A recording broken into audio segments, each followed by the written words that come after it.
Happy কোৱাচোন ভাৰতৰ আটাইতকৈ দীঘল দলংখনৰ নাম কি? ইয়াক কি নামেৰে জনা যায়?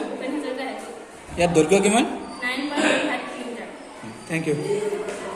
কৃষ্ণা কোৱাচোন অসমৰ মুঠ মাটিকালি কিমান? Thank U. টুটুমণি কোৱাচোন অসমৰ আটাইতকৈ দীঘল দলংখনৰ নাম কি? ইয়াক কি নামেৰে জনা যায়? ইয়াৰ দৈৰ্ঘ্য কিমান? Thank U. মোহন কোৱাচোন ভাৰতবৰ্ষৰ আটাইতকৈ দীঘল নদীখনৰ নাম কি? ইয়াৰ দৈৰ্ঘ্য কিমান? Thank U. কৃপিৰাজ কোৱাচোন অসমৰ আটাইতকৈ দীঘল নদীখনৰ নাম কি? অসমত ইয়াৰ দৈৰ্ঘ্য কিমান? 725 কিলোমিটাৰ। Thank U.